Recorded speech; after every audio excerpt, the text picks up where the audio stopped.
Hey, you there. Thank you for watching, and welcome to Forge Lines Forever. Today I have a 5v5 custom match here on the most amazing Roxas map generator. So let's go ahead and introduce our teams and our players. We'll start with Team 1 on the northern side of the map, and we'll end with Team 2 on the southern side of the map. Starting off with Team 1's most alone player. It is the Tropical Ocean Blue of Hybrid. He is a 2100 for this game. He is the highest rated player on Team 1 and in the game overall, and he is playing as an Aeon. To his east, with the two players nestled into one another pretty closely, we have Amnesia playing as a Seraphim in Imperial Gray as an 1800, and his next door neighbor is FAF Mimas playing as a Cybran in Orange Color Orange as a 1500. To his north, not as close together, but decently close together, we have Zelby Lycob in Barbie Pink as a Seraphim. He is a 1700. And to the east of that, we have Tistoff. I can never say his name right. I think I'll just say Sot, maybe for short. Maybe the D is silent. He is a UEF. He is a 1500 in Stitch Blue. So for Team 1 side of the map, they have a UEF here, a Seraphim here, and here a Cybran and an Aeon, which means Team 1 has all of the factions represented on their side of the map with an additional Seraphim. So one of each with an additional Seraphim. Starting off with Team 2's most alone player on the eastern side of the map, we have in Snow White, it is FAF Meme playing as UEF. He's a 1900. He is tied for the highest rated player on his team. And I will note going forward, his name will be Meme. And his opponent, one of his opponents at least, in Orange Color Orange being FAF Mimas, will be Mimas. So Meme and Mimas. Moving on to the western direction here, we have for Team 2, it is in lightest red pink. Control K playing as a UEF. He is tied with FAF Meme for the highest rated player on their team. And to his north, next door to him, we have another UEF for Team 2. It is Valone Surma. He is a 1700 in Regal Purple. To his south, in Amethyst Purple, we have another UEF. It is Tarnow. He's playing as an 1800, again as a UEF. And rounding off Team 2, the one to break tradition, I guess, on Team 2 side of the map, it is Nenra playing as a Cybran. He is in Emerald Green as a 1400. So for Team 2 side of the map, like I said, it is 4 UEF.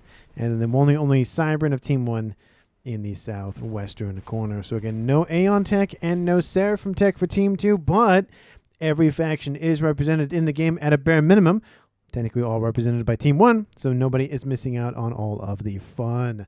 And for these 10 players on the map, let's take a look at their reclaim situation, currently sitting at 13,000 massive reclaim, which makes it 1.3k cast per player. And in terms of a major clumpage, there really isn't one. I think the highest one I see is it's a 360 down there. Yeah, I think that's really the highest one I see. So there's 375. Nothing really getting into the 500. I do see a 400 there, and of course mirrored over there. So there is some hot spots of reclaim, but there's not 1,000, 2,000 sort of hot spots of reclaim. And in terms of additional mexes on the map, I mean, it's very spread out. There's not too many clumpages. We'll take a look at Team 1 side of the map, I think, for this game. There's a Trimex position here and here. And there's a Trimex position back there. And then moving on to the more eastern half of the map, there's a Trimex position nestled right next to that civilian structure. And then one right here with a little bit more spread out one there. So I guess there is a little bit more clumpages than I originally noticed, but pretty much that's it. We do see, of course, obviously the customary one-offs dotted all around the map, but that is going to be about it. Taking a look at where these players are headed off to in this game, we'll take a look at the eastern side moving westward this time. We have Team 1 Sot. Looks like he's going to be facing off against Meme on that eastern side. We have Control K. It looks like he got shot at by some bombers, or tried to get shot at by some bombers, it looks like, by Team 1. And it looks like there's two players, Zelby and Mimas, moving in to go after Control K on that eastern side. So 2v1 happening on that eastern side. Western side, we have Valone pushed very far forward into Team 1's Trimex position. He's going to be facing off against Amnesia. Maybe Tarnow's going to join him in that endeavor, or maybe he's going to go after hybrid with Ninra eventually getting up there after he deals with that Team 1 and T2 emplacement here. It's a nice little civilian structure. Ninra has actually lost a lot of hit points. He's at 1-star vet now, so that'll help him regen a little bit quicker. But he is severely damaged, so he will not be on the front line for right now. But I probably think he's going to get there soon. Again, kind of similar to how we see Zot pushing in on that eastern front. We haven't seen any comm engagements as of yet, but it looks like it could be these two or these two. Most likely these two. Control K walking up into the front of his base. Little Tham inbound gets killed off. Team 1 PD almost dead. 18 hit points left on that thing. First shot's going to rain in between the commanders of Mimas and Control K. It looks like Control K going to send some forces in, encouraging Mimas to back up and go home, or at least, you can't stay here, but you don't have to go home. But again, you can't stay there. And encouraging him to fall back. He's taking a lot of damage, almost into the yellow now. We do see Zelby's actually falling back just in case this force pushes into his position. And obviously, if he pulls back, he could actually help reinforce that position. Or he can actually go this way. He has a couple of different options he wants to go with, but I think he might do the more safer option and go the more hook maneuver around the north side. We do see some instructions or some saying, hey, I'm going to do this thing, or whatever the case may be. Valone going to push him northward a little bit. Western side T2 gunship online for Amnesia. But he went for an air facility, not land. We also see Team 1 Zot has gone for air, and that is it. Team 2, I'd expect, T2 air, and oh no, T2 air for Control K as well. Looks like 2 air players for both teams. That is a land facility. We do see a couple of Team 1 forces in this base from Team 1 Zot. And a couple mexes might be in danger, but there are some pillars here that wipe those forces out pretty quickly and deal with that incursion. T2 started here for hybrid. Also gun started for Team 2's Valone. Gun started for Zelby on the northern side of that little hill there. And then Zot going for T2. So we have gun T2 and gun T2. Not all on the same team. The only player not on that team is Valone. Everybody else is on Team 1. No upgrades yet that I've noticed from Team 2's other commanders. Ninra's still back here. Looks like he's going for more eco situations. It does not look like he's going to join the front line. That will end up favoring Team 1 both on the western side and the eastern side. Given the fact also that Meme isn't even up here yet, it's heavily favoring Team 1 at this moment. But it looks like he's moving northward a little bit. T2 finally started for Control K. If he's going to stay there, I mean, both options, T2 and gun, are going to work. But if Team 1's going to be aggressive with their commanders, the gun's going to be a better option. If he goes for T2, he's probably going to maybe hope that he keeps that position long enough to get some PD online to maybe encourage Team 1 to not come and say hi to him.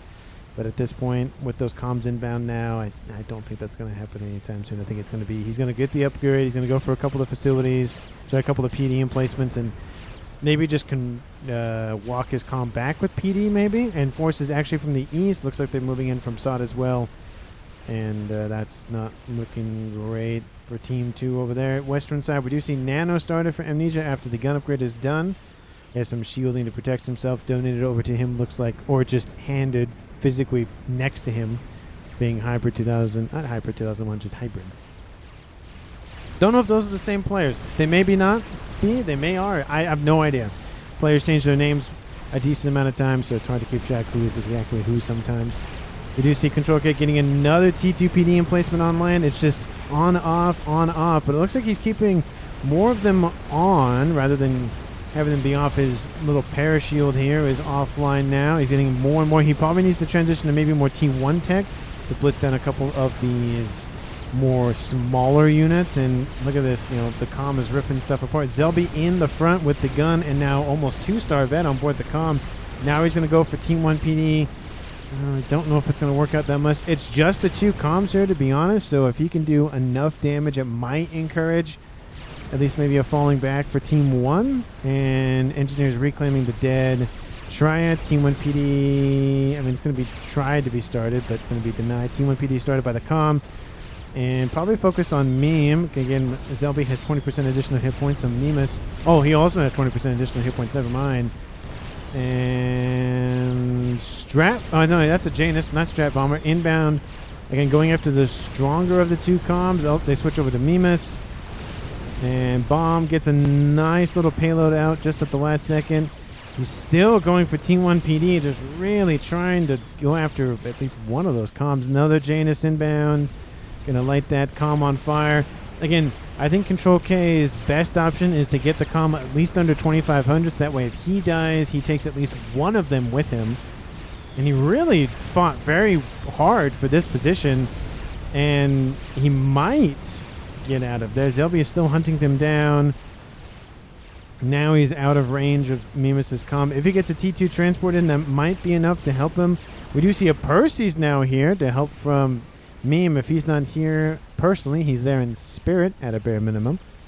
And T2 PD trying to be denied by Zelby. He's really sticking to it. And Mimus gets hit by another nice little Janus fire development. Another one inbound. Control K just is not stopping with those Januses. Oh, the comm's dropping pretty close to 0 hit points, 600. Oh, he just needs a... Oh, it's too late for that, but one Percy shot would have been enough to kill off the comm.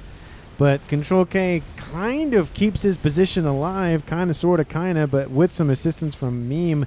Nice assistance there.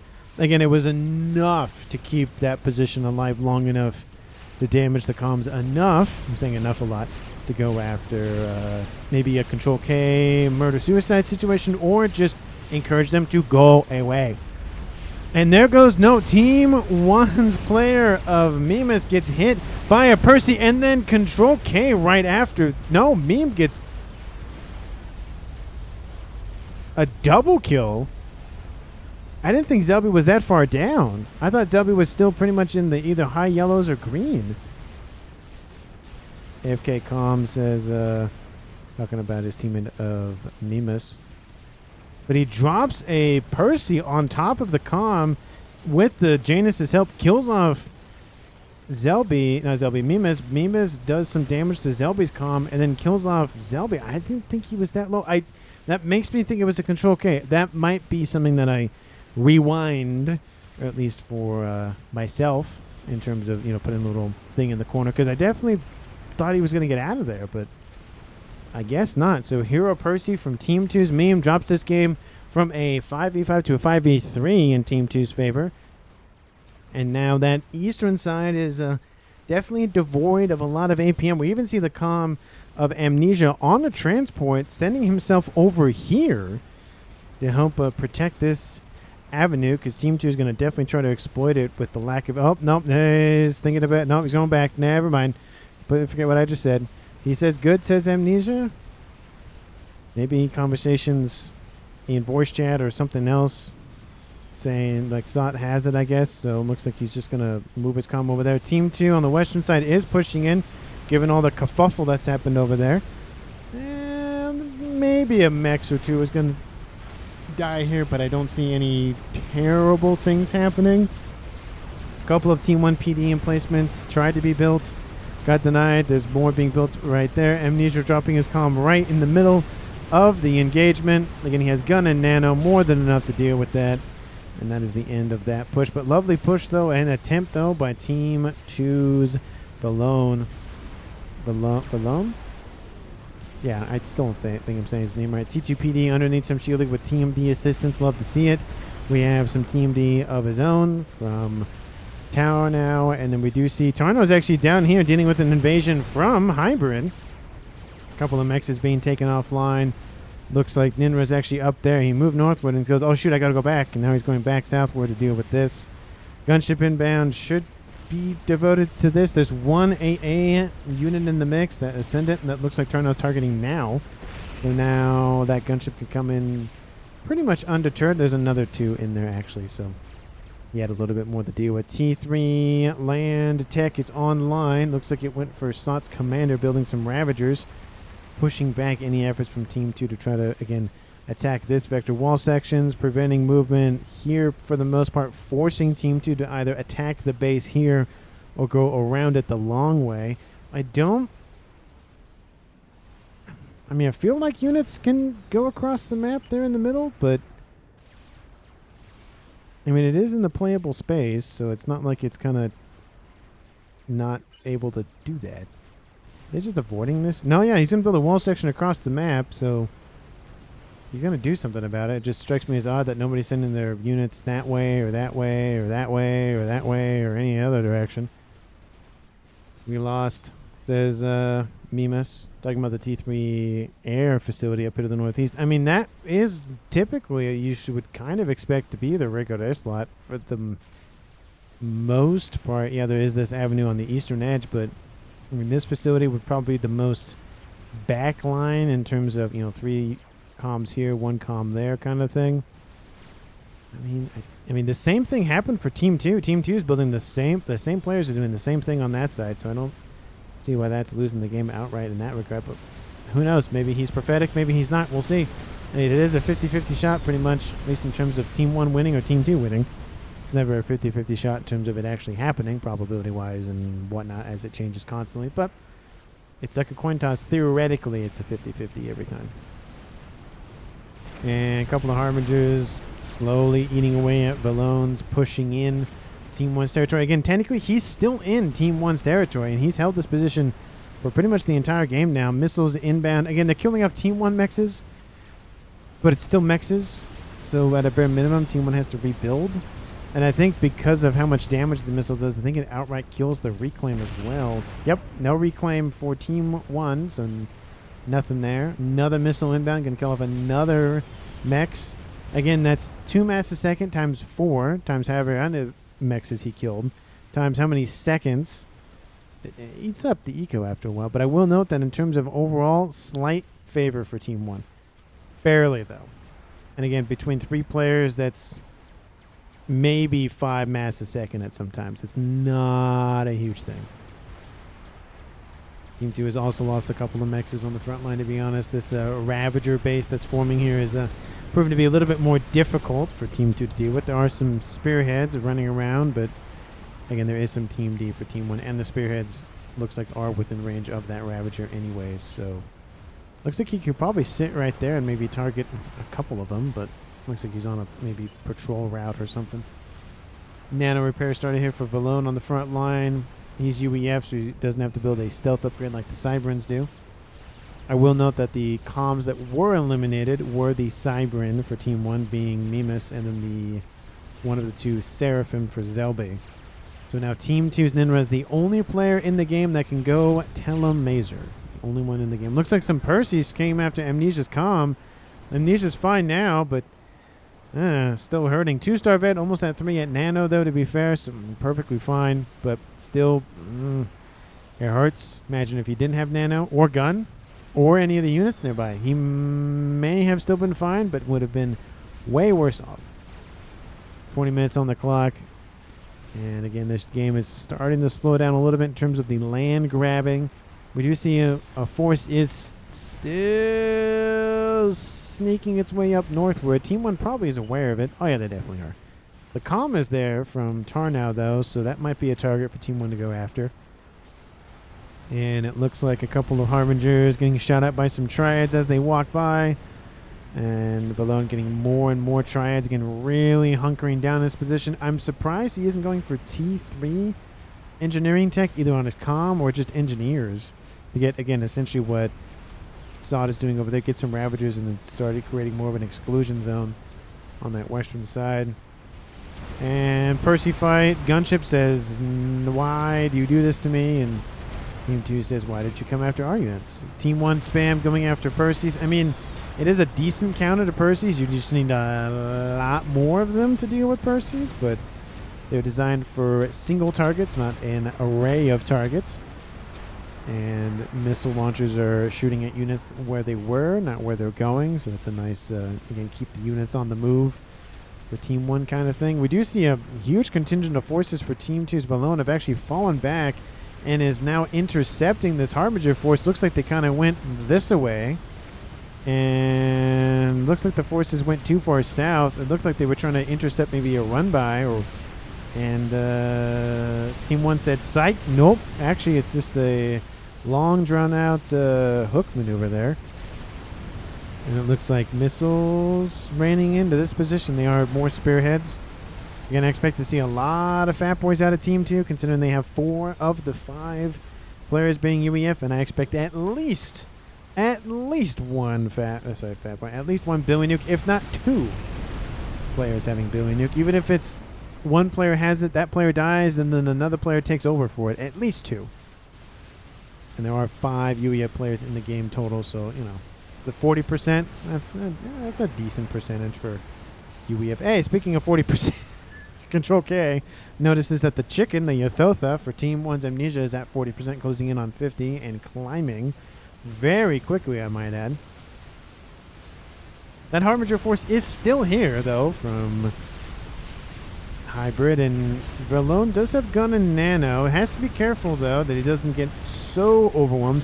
As long as his overcharge kills off 1 or 2 of them at a time, and it one-shots them every time, which it does. Oh, yeah.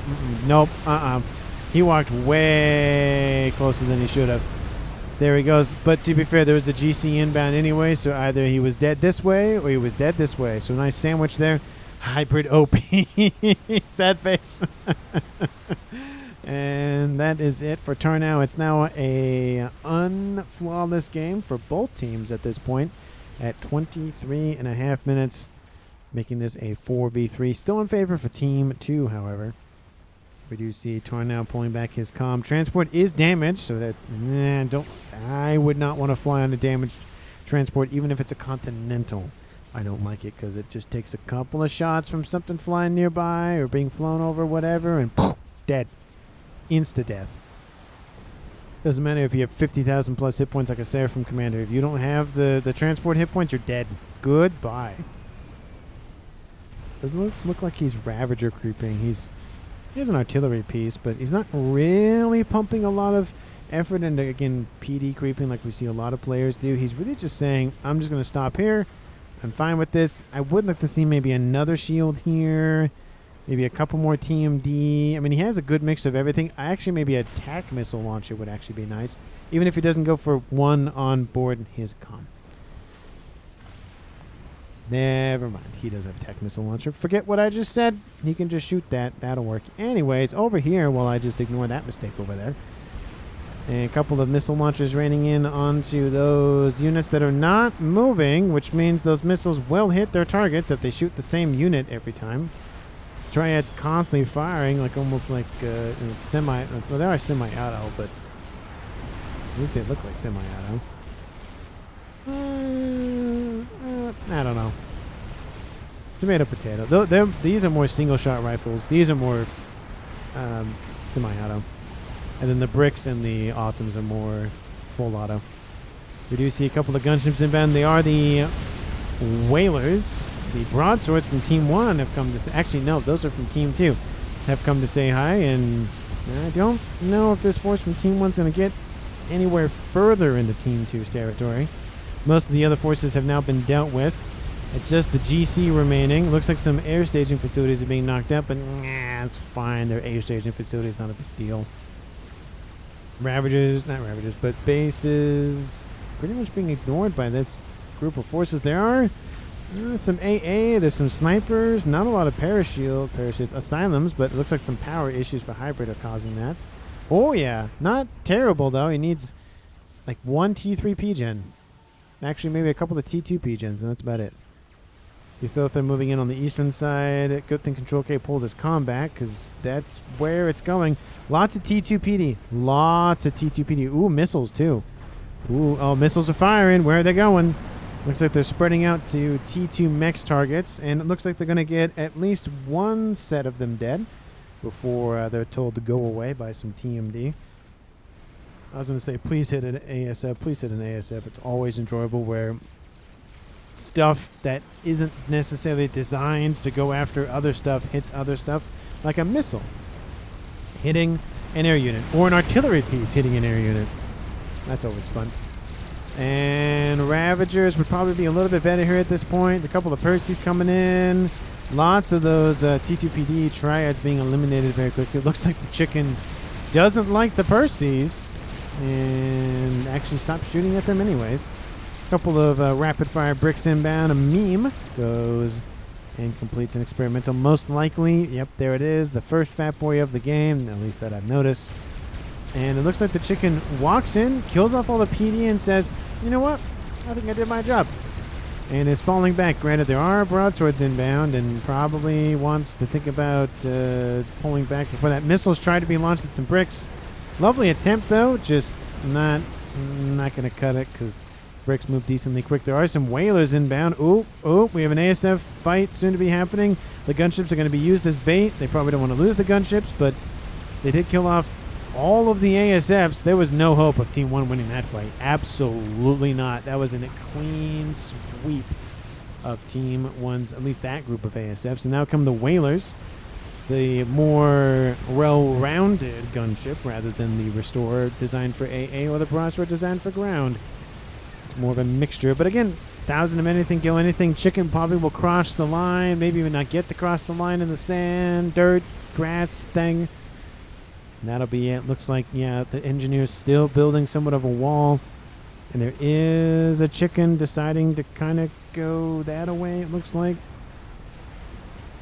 And Team 2 stops the push. Again, Team 2 has not been able to keep this position online for a while. But they've been able to, for the most part, get it back. And lots of T2 artillery. That fat boy's not going to have a fun time. Shield is down at a bare minimum. Looks like that's a regular missile inbound. Does it hit the comm? No. Was that a spearhead missile? Oh, that was a T3 demolisher. It looked like a missile because of how slow it was firing or moving. And shield's going to fall. Another shield pops back online for a brief second. Artillery still reloading. Fat boy's going to get underneath some other shielding. Looks like some crawling. Instead of PD creep, it's shield creep from Team 2. To help protect that fat boy and get the fat boy closer to the front line. Now we see some spearheads over here. And unfortunately for SOT, just a lot of things in a small space. A little bit of AoE happening for that fat boy, and that's about the end of that for Team 1 over there. 29 minutes almost on the clock. Team 1, you have anything surprising in the background? Nope. T3 land, T3 air, but we already knew that. T3 air expanding. Ooh, that's surprising. T3 artillery online for Team 1's Amnesia. He went for the Disruptor kind. He had access to that and Seraphim Tech. And looks like he's going for Hives to maybe assist the shields. That he's going for the Sarah shields. Oh, I love it when technologies mix together. I gotta love it. Again, the best of both worlds kind of thing happening. Ooh, I love it. Is that artillery able to reach the entire map? Yep. Well, you probably wouldn't put anything over here, or at least maybe you wouldn't fit anything over here worthwhile anyways, so. Yep, they can hit everything on the map. Looks like SMD/air grid is being hit. Shield is trying to be upgraded. It's going to finish. There it is. Helps protect that air grid a little bit more. There is a pigeon damage, though. That could kind of... Oh, that was close. Cascade. It should be enough damage to be fine. This one definitely would cascade, but they're reclaiming it, so it won't cascade. Waiting for shielding to come in to try to repair for them. Gunships making a play. They are broadswords, so if anything can kill off stuff on the ground quickly, it's going to be them. Looks like they're inbound for the Amnesia base air grid. We have AA being built now by Team 1. Again, it's guided. No, actually, that's Myrmidons. It's not guided flak. And T3 Pigeon's going to get hit. Has to be careful not to sit too close because they can blow up. Reclaiming happens. Nice move there. Another Pigeon is dead. ASF's inbound trying to clean up all the gunships at a bare minimum. A little bit of some airlocking happening. And another Pigeon dead. I don't think this has been noticed by Team 2 yet, or they probably would have gone after it. Oh, yep, they definitely would have gone after it, but they're like, ooh, Pigeons, we should go after that. Now they're going to see it for the first time. Shielding is being assisted? No, it's being built, not assisted. Oh, did that? Oh, I think the shot hit the gunships. Ooh, that's got to hurt. All the gunships are dead, and they're going home, but they do have eyes on the artillery piece at a bare minimum. Eastern side, SOT being dropped on by Team 2's gunships by some Percys, and there he goes. So Meme does it a second time and kills off at least one player with a Percy drop. Team 1 loses another player, makes it a 4v2 at 2-to-1 advantage. which that's a lot of APM lost for Team 1. And at 30 minutes on the clock, the game does go on for, a little bit longer than this, about 53 minutes or so. So there's still plenty of time for either team to lose or win, or come back from losing or come back from winning. I always say we'll just have to see how things go. We do see a chicken over here, maybe thinking about it, always thinking about it. He might be going the long way around. The only downside with that is Team 2 is going to notice that, and that Fat Boy might be shooting at that chicken, chasing the Fat Boy into friendly territory. That's always interesting. Looks like he could have gone this way, but the wall sections are kind of in the way. Chicken looks like has been noticed. Fat Boy is going to try to go around. It could try to go this way, to be honest. That would have a... Nope. Now it's going that way. It's got to make a decision because it's just giving more time for the chicken to catch up. And artillery looks like it's targeting the air grid for now Ninra. Ninra does have a no SMD here. Does not have an SMD. Did maybe at one time, but not this time. And chicken's in the yellow. Fat Boy is on 2-star vet, so there's a little bit more hit points. Not shielding, but hull plating hit points. Percy's are still running amok for Team 2, killing off a decent chunk of eco for Amnesia. And in terms of decent chunk, Team 2 is in the lead, 1.8 to 1.6. Chicken is caught up, and that's a dead Fat Boy. That's a eaten ice cream sandwich. Veterancy for that Euthotha. Very glad that it chose Neapolitan, I guess, for its... well, I guess it's a... yeah, they'll probably make Neapolitan Fat Boys. But for its ice cream sandwich flavor today. I think I talked about this yesterday. Favorite ice cream flavor is coffee. Second is... it depends. I prefer chocolate, but if there's a better vanilla, I will choose the vanilla over the chocolate. Because I've had really good vanilla and really good chocolate, but I feel like it's harder to screw up vanilla than there's chocolate. Just either something to do with either the thickness of the chocolate or something, and just the way that it's made. I don't know what it is, but it's more of a texture thing, so I prefer the smooth chocolate over smooth vanilla, but vanilla will be chosen if the chocolate is worse. And this is not looking good for the Percys over here. Again, Team 2 has access to a lot of Percy producing facilities. I don't know why they're not pumping out more of them. And actually, all the frontline players technically are UEF. The only backline player, one of the backline players at least, is Cybrin. So he's not producing bricks. He's not producing any hives that I've noticed. Probably should produce. Actually, he has one hive. So he had a couple of them there, but they're gone now.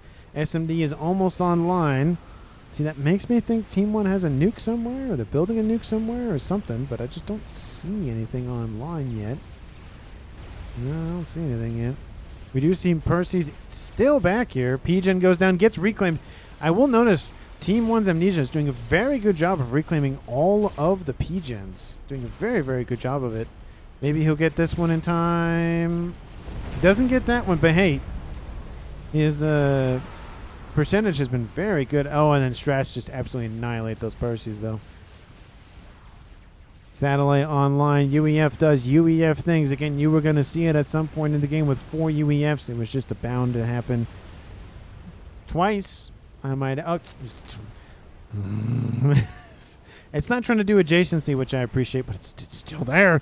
It's still next to the satellite. It bugs me. It's not as bad, but it still bugs me. No adjacency for the satellite. Doesn't happen, doesn't exist. Ravagers is ripping that GC apart. And with that, that's pretty much most of the teeth out of this attack, at least initially. Crash damage kills off a couple of additional forces, but now comes another GC, fully healed up, ready to go. Fat Boy here as well. Gunships are falling. There's not... there's a decent amount of flak. Okay, so maybe... And there's some lightning tanks as well. I do like this, that the facilities were built in front, and then the Ravagers were built behind them, acting as a nice little bullet sponge. I do like that method. A nice placement there from Control K. And probably, actually, it's probably built by Valone, to be fair. Maybe these forces are Control Ks. He might have been donated over, not given everything, whatever the case may be. Another Fat Boy online. Shield took a hit from the artillery piece. And Fat Boy laser is hitting the shielding. Fat Boy's at no vet, so no additional hit points for him. Yeah, he gets it just barely. Whalers, I mean, probably could have come in a little bit earlier, but looks like they'll be able to help clean up the rest of this. It does stop the attack eventually from Team 1 from getting further in, but a lot of those Team 1 land facilities are being dealt with pretty quickly. More of the T3 ones looks like they're back here, safe and sound, so Percy's constantly rolled. He's not building anything on backs of the Fat Boys. I would like to see maybe some shielding, flak, at a bare minimum. Engineer, shielding, and flak are probably the three things that relatively should be built by the Fat Boy for the most part all the time. Building, Percy's or anything. If you needed to build Percy's on back of the Fat Boy, I don't know. It might be too late. Maybe. Strats are inbound from Team 1. None of them drop a payload. Oh, but a chunk of ASFs got hit by an artillery piece, so ouchie. They are, of course, aware of the dual satellite emplacement, and that's what they're targeting. There is an SMD there as well. There's a P-Gen there as well. Ah, no adjacency. It does not exist. No.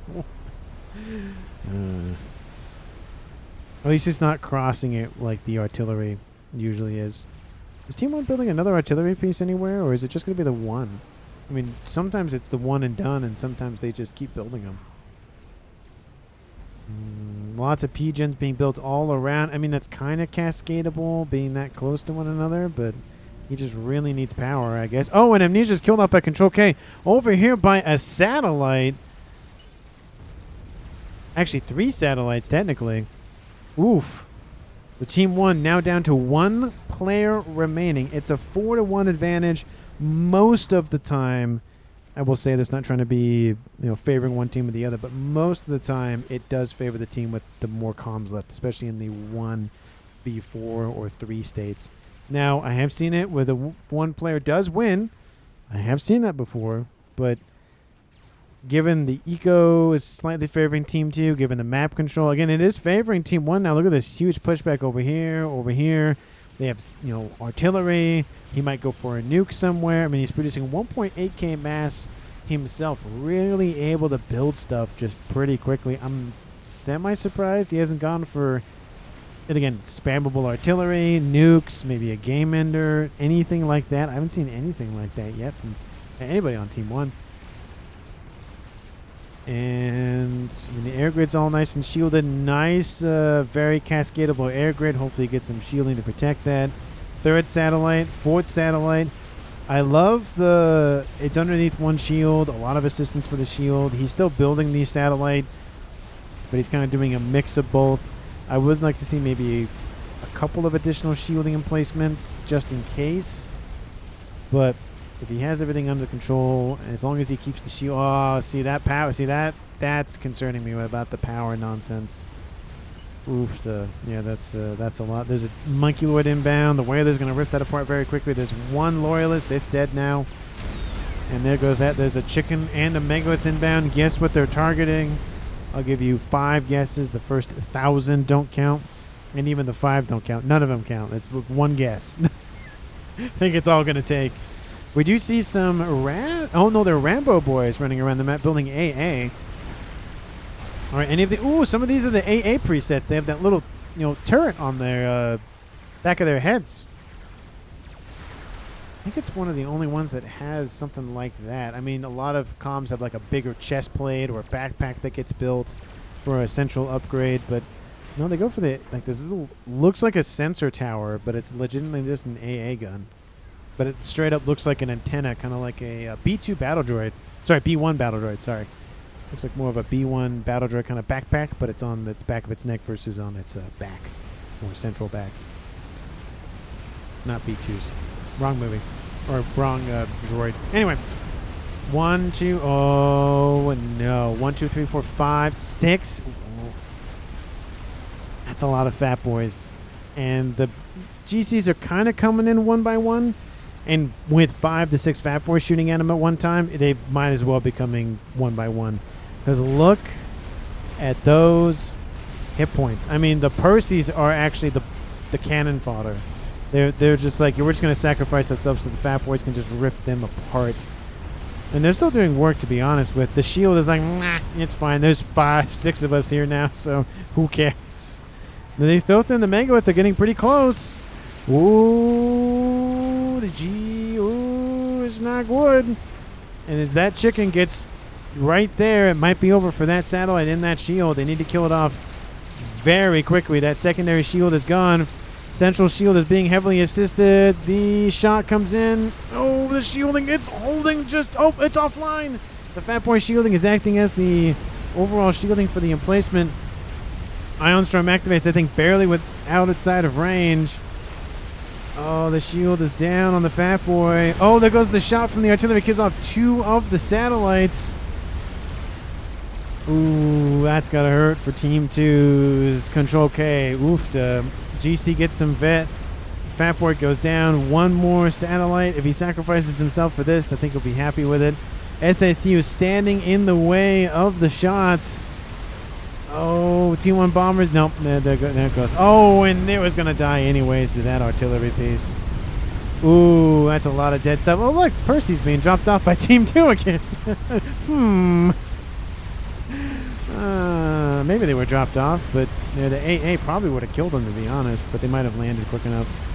Mikey Wood still pushing with the Megalith as well. Tons of T1 bombers inbound. Looks like pretty much Control K. Bar Mexes is pretty much out of the fight. It doesn't really have any like land facilities left. See, this is definitely the more concerning thing. 6 Fat Boys. All you got to do is just walk. Or sorry, all you have to do is just trundle. That's it. Just go north. Everything is gone. Ooh, I saw it up there. Nuke symbol online. Lots of engineers dying. That's never fun. Looks like the engineers are building shielding, and they're also being targeted. SACU gets hit by a Billy Nuke. Hey, we saw 1. I will take 1 over none. And that was from... It's not from Control K. It looks like it's from Tarn now. Where's this come? Oh, it's down here. T3 and Billy Nuke. Yep. Gotta love the combo. Team 2 over here to the east. We have Meme on a transport, just hanging out. And 4 satellites going for another Fat Boy as we speak. Artillery's targeting him now. And 2 Monkey Lords. That should be enough. Monkey Lord number 1 is going to get hit severely by the Ravagers, but it should be fine. Looks like the Megalith finally dies. A couple of SACU preset. The air ones are still there. There's an air one there as well. T1 bombers just slowly whittling that thing down. A couple of Fat Boys here. We have 2 Fat Boys here and 6 up here. I was going to say 5, but that 6th one's kind of hiding. That is a lot of Fat Boy firepower. Just an insane amount. And speaking of insane amount, Team 1, Zeus are being spammed up. Yep, there's the other SACU. But look at this. So much dead mass here for Team 2. Did very well, Team 1, for killing that off. 370,000 and climbing in terms of total mass accrued. Of course, most of it is on Team 2 side of the map, as we'd expect it to be. 4 satellites still running around for Team 2. Nuke is half loaded. Artillery, what's your mass kill at? 282,000. There's actually a lot of game enders that don't even get to that high of mass killed. Now, some get to like a million. Very rarely do some get to 1 million. A lot of them get to 100,000, 150,000. Dual Gap kind of has a little bit above average. I see 500s a lot, 350s. But 2 Monkey Lords inbound for this base. Ravagers are opening up. First Monkey Lord is severely damaged. Now in the red. T1 PD being spammed up. And might... Nope, it's gone. Never mind. Ravagers trying to be spammed up as quickly as possible. These are probably the better things to go after in terms of dealing with T3 units. T2, you could probably dodge the T2 triads with the Monkey Wood, not Monkey Wood, but the bricks and stuff. They're just it's a little more. It's less annoying, but it's just look at that. All 3 of those. Oh, sorry, all 4 of those satellites are down partially because of the AoE from the Pigeons. Well played. Yes, exactly. 100% agree with that from Amnesia. Granted, 2 Monkey Lords are dead, but a lot of the reclaim is either being reclaimed now or has been destroyed by artillery fire. So you're really realistically only leaving the Monkey Lord Rex. I think Team 2's meme got one of those satellites back. Building another one as we speak. But both bases who have built artillery are now destroyed by land forces. So, oh, this is interesting. Ninra hands everything over to Control K. I don't know if he's, don't know what that move order's for, but whatever. He's doing something. Maybe he has to go deal with a external problem. Strat bombers are inbound. I have an idea what they're going after. 22,000. There's a, wow. That's enough to kill him. If he stays underneath, oh, he's going to get, oh, transport. No, he gets on the transport. There he goes. Oh, he would have straight up died. Oh, look at that. Both of them were like, that's amazing. Gets out of there at the last second. Woo. No, his transport did not take damage from that. So, ooh. He was probably on pins and needles. That would have been an excellent kill by Hybrid. It's still an excellent move regardless. He saw the comm. He got enough. He was, what, 5 seconds maybe? Maybe 3 seconds. 3 seconds maybe too short. 5 seconds maybe enough time to kill him off. Ooh, man, that was very, very close. Oh, look, another attempt on land by Team 1's Hybrid to push into the western side. I mean, it's kind of working. The gunships are being used to devote against this. I'm not trying to be condescension or any way. That kind of sounded off, so apologies for that. But, I mean, they're using the same tactic again. Team 2 is dealing with it, but they're still Team 1 is still using the same tactic, so it's kind of like, well, either if it ain't broke, don't fix it, or Team 2 just isn't adapting fast enough. And they take out the ASFs. They will slowly deal with this. They probably should deal with these two first. Kill off the units that, I mean, you can kill off pretty quickly. I mean, 2 Monkey Lords, and that just gives you with 2 Megaliths left. A little bit easier to deal with than 2 Monkey Lords and maybe 1 less Megalith. Maybe. But anything worthy of defending a lot is pretty much here. Or even just back here. Oh, look, another satellite from Team 2. If the trend continues.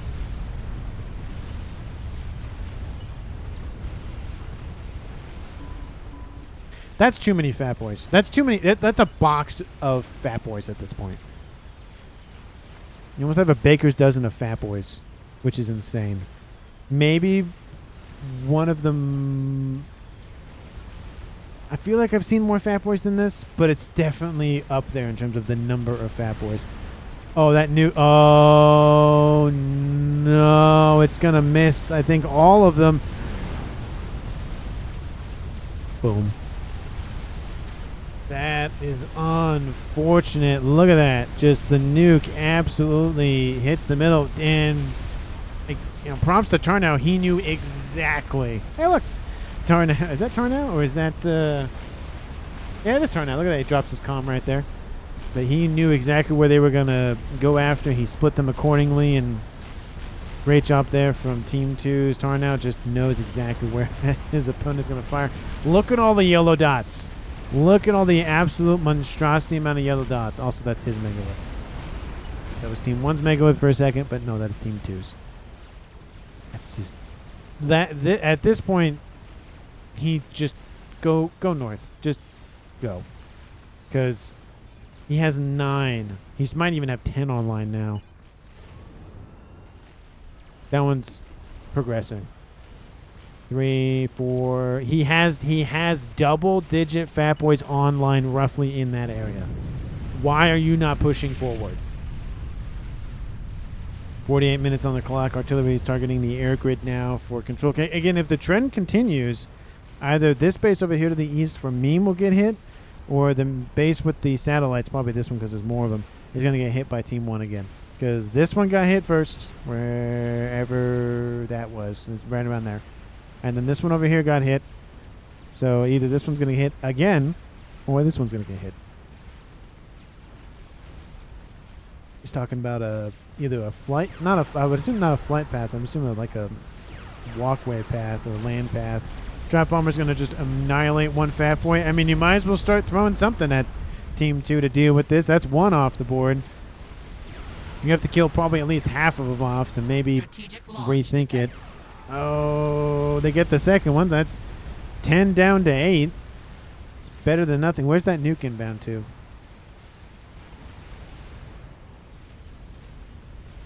Wait, where is that nuke going? It's going for this base. I mean, there is some decent P-gens here. T3 air, sorry, T2 air, T3 land headquarters. I thought he was a T3 air headquarters. Did he lose that one? He might have lost it because I don't see gunships. He still has gunships, so maybe handed off to by somebody? Maybe? I don't think so. Looks like some gunships still harassing and a bug harassing this. And Nuke is inbound. Where is Memes going? Not Memes. Where's Meme going? No. No. Oh, he's gonna. Oh, no. Does he make it? Strategic launch. No. He. What in the world? Either he wanted to die by nuke or that was a complete accident. Oh, my. That's a second close call for Team 2. Look, another nuke inbound from Team 1. Hey, look. There's one over there. And he kind of separated it out from that artillery base. I love that. Doesn't make a big glowing target for Team 2 to eliminate. Does the nuke hit? Oh, no, there's enough X there. The curse continues. Kaboom! That gets destroyed. So we've had 4 dead over here. We've had 4 dead over here. And then another one. So we'd have 9 dead Novaxes for Team 2, and the game still isn't over. It's still going. A gun started for Ninra. Does he have the things? He does have the things. Do they know where he is? They do know where he is. He has PD protection, but again, that's a lot of P-gens kind of next to him. How's his power doing? Actually, 30,000 is really good. So no worries there. Satellites dealing with forces over there. Satellite targeting this now. Satellites targeting this. Oh, yeah. How much mass did that thing kill off? 63,000. Almost killed off a comm with that one. This one killed off 46,000 almost. So over 100,000. That's really good. Really good nukes. And still 2, 4, 6, 8. And nothing is getting through that wall. Nope. Nope. Trent. He's not going to do it a third time. There is no way this man is going to do an... Where's he going? Oh, he's going to drop outside the base, it looks like. Oh, I thought he was going to send the Percys in and then just do it that way. Oh, I got excited and then disappointed at the same time. Oh. I thought he was going to send some Percys in, hot drop them like right here, and then just walk in. Another bit of nuke lands. Because that would have, again, dealt with, at least the PD nearby and have the telemaser come in and wipe him out, maybe. There's a lot of T2. Where is he? Oh, there in Ninra. No! He goes after the artillery piece and dies to T1 PD. There he goes. It's now a 3v1 game. Still in favor for Team 2. However, that nuke is... about to load. Percy's running amok here for Team 2's meme. And again, to be fair, he's still doing the same tactic, just dropping Percy's on transports around the map. He's been doing it literally since the beginning. He got 2 comm kills with it already. I mean, again, if it ain't broke, don't fix it. And if your opponent is going to try to counter it, then don't worry about it. Strats being used to deal with Percy's, honestly, probably one of the best things to do. 3,000 damage per bomb. You can get decent AoE on him. Kill him very, very quickly. I mean, T3 gunships could do some work as well, but the amount of strat bombers that he already has, might as well do that. Tarnow still is not pushing those fat boys. He just won't push them. This is so long. Yes, I know. I don't understand why the fat boys have not pushed in. Nuke is loaded. Will it fire again? I have to go to work now. No, don't leave. No, don't leave. Don't leave just because of work. I can't be late. Sorry. No. Oh, come on. That's unfortunate. That is unfortunate. GG's in the chat. Hybrid control case. He zips out of there. Team 2 wins the game. That's unfortunate. Oh, it's a little unsatisfying ending. But honestly, to be fair, this should have walked all the way north. Sorry, trundled all the way north. Get some satellite assistance, ASF, gunships, whatever, and just send it. But he had double-digit fat boys, and he didn't send them in. What? Oh, I do want to know if maybe the nuke would have targeted, or if it targeted this base, I would have lost it. Okay, it has SMD. Okay, I was going to say the artillery was targeting that base. There's the shot right there. Oh, I would have lost it if that base lost its satellites again. I would have been like, okay, yep, satellites are cursed. Nope, nope, don't build them. But to be fair, there's 2 more down here. There's a nuke launcher being built, another satellite being built. There's 4 here. So yeah, the curse of 4 Novaxes is coming kind of, was it 1 time is an incident, 2 times is a coincidence, and 3 times is a pattern. I think that's what the thing is. Still only 1 Novax over there. Man, this game was a crazy amount of stuff. I mean, these 2 comms dying very early, even though I thought, like, oh, they're going to make it out of there. Maybe Mimas wouldn't have gotten out of there eventually just because of the Janus, but nope, he died. And then shortly, like 2-3 seconds later, Zelby died. You would have already seen that by now. I will see it here shortly. And then, yeah, I mean, it's a crazy game. But I think it also kind of came down to APM, to be honest, for Team 2. There was 4v2 for a while. It was 5v3, and then it was, I think Team 1 got a kill in. Yeah, Team 1, it was a 4v3. And then there was a 4v3, there 4v2, and then a 4v1. And then Ninra died to essentially control K on top of this. So honestly, I mean, I've seen games where that one player wins, but yeah, I just don't think the couple of nukes plus an artillery was enough. I mean, the land alone over here should have won the game for Team 2, but I guess maybe they wanted to build lots and lots of stuff. Oh, look, Escalating was being built anyway, so, there's that. So, yeah, I think Team 2 would have won the game eventually, but it would have been probably close to an hour. But anyway, thank you so much for watching. I really do appreciate it. If you haven't done so already, because why not at this point, hit the like button and subscribe to the channel, and I will see all of you in the next one.